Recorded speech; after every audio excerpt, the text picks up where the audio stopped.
प्यारे बच्चों, मैं हूं आपकी हिंदी शिक्षिका प्रीति। आप सभी का हार्दिक स्वागत है नोवा लर्न बुक्स, जो माउंट एनलाइटमेंट इंटरनेशनल का एक रचनात्मक शिक्षण मंच है।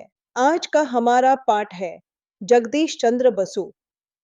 इस पाठ में हम एक जिज्ञासु बालक रोहित और उसकी माँ के संवाद के माध्यम से जानेंगे कि पेड़ पौधों में भी जीवन होता है और वे सुख दुख को महसूस कर सकते हैं। माँ रोहित को एक महान भारतीय वैज्ञानिक जगदीश चंद्र बसु के बारे में बताती हैं, जिन्होंने सबसे पहले यह सिद्ध किया कि पौधे भी संवेदनशील होते हैं। अध्याय 14 जगदीश चंद्र बसु। अध्याय के बारे में प्रस्तुत अध्याय में बताया गया है कि जगदीश चंद्र बसु भारत के प्रसिद्ध वैज्ञानिक थे, जिन्होंने भौतिकी, जीव विज्ञान, वनस्पति विज्ञान तथा पुरातत्व का गहरा ज्ञान था। वे पहले वैज्ञानिक थे जिन्होंने रेडियो सूक्ष्म तरंगों को प्रकाशिका पर कार्य किया। वनस्पति विज्ञान में उन्होंने कई महत्वपूर्ण खोजें की। साथ ही वे भारत के पहले वैज्ञानिक शोधकर्ता भी थे। आइए इस पाठ में जगदीश चंद्र बसु के विषय में पढ़ें। कौन सी नई खोज करते, बच्चों को क्या सिखाना चाहते। यदि जगदीश चंद्र बसु हमारे बीच होते तो पेड़ पौधे भी दर्द महसूस कर सकते हैं। उन्होंने इसे कैसे जाना।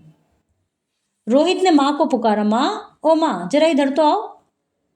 देखो, जब भी मैं इस पौधे को छूता हूँ यह मुरझा जाता है, फिर थोड़ी देर में पहले जैसा हो जाता है। क्या मेरे छूने से इसको दर्द हो रहा है। माँ आते ही बोली, बेटा, पेड़ पौधों में भी जीवन होता है, वे भी सुख दुख का अनुभव करते हैं। रोहित ने पूछा, माँ, आपको कैसे पता ये सब। माँ बोली, रोहित, इस बात का पता तो सर्वप्रथम एक भारतीय वैज्ञानिक ने लगाया था। उसका नाम, महान वैज्ञानिक का नाम जगदीश चंद्र बसु था। मतलब मम्मी ने बताया कि इस चीज़ का पता जगदीश चंद्र बसु ने लगाया था। तो रोहित ने पूछा, माँ, वे कौन थे, उनके बारे में मैं जानना चाहता हूँ। माँ ने रोहित को जगदीश चंद्र बसु के बारे में बताना शुरू किया। जगदीश चंद्र बसु का जन्म फरीदपुर नामक गांव में 30 नवंबर 1858 को हुआ। वर्तमान में यह स्थान बांग्लादेश के ढाका जिले में पड़ता है।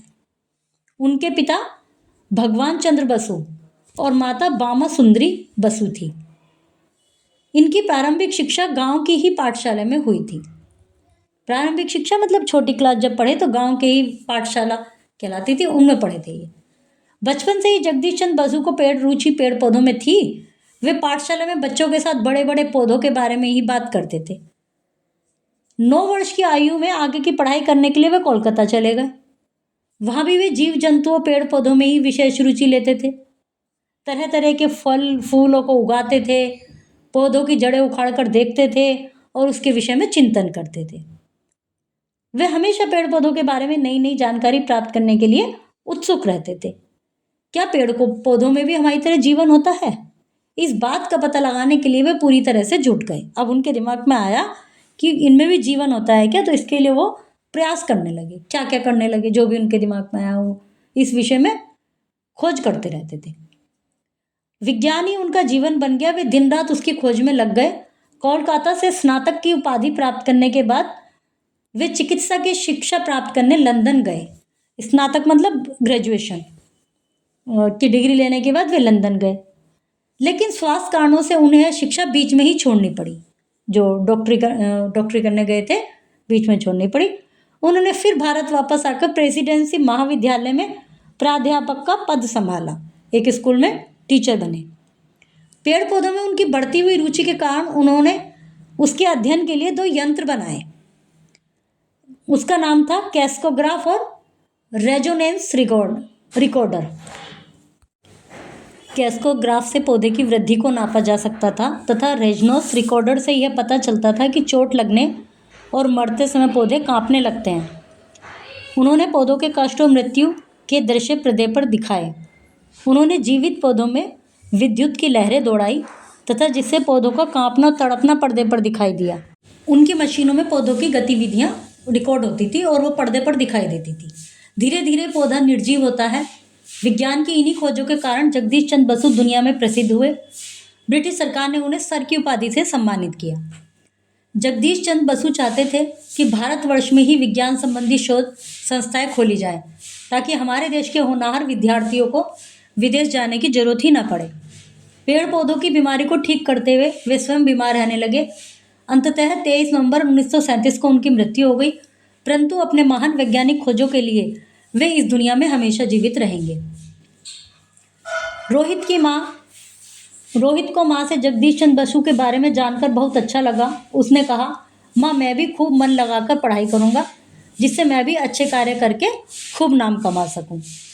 माँ ने प्यार से उसके गाल थपथपाए और कहा, हाँ बेटा, लगन यदि सच्ची हो तो कोई भी कार्य असंभव नहीं है।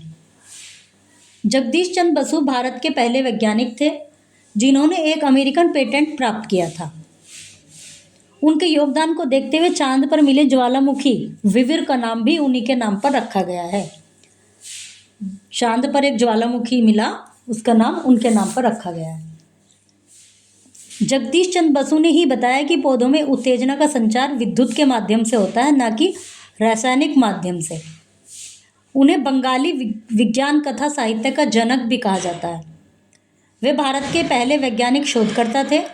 Radio, television, radar, remote sensing सहित माइक्रोवेव ओवन का कार्य प्रणाली में बसु का अहम योगदान है। इन्हें रेडियो विज्ञान का जनक भी कहा जाता है। इनमें 50 पाउंड के नए नोट पर बसु का चित्र छापने को प्रस्तावित किया गया है। प्रिय बच्चों, इस पाठ से हमें यह सीख मिलती है कि हमें पेड़ पौधों से प्रेम करना चाहिए और उनकी रक्षा करनी चाहिए। साथ ही सच्ची लगन और मेहनत से हम भी जगदीश चंद्र बसु जैसे महान कार्य कर सकते हैं।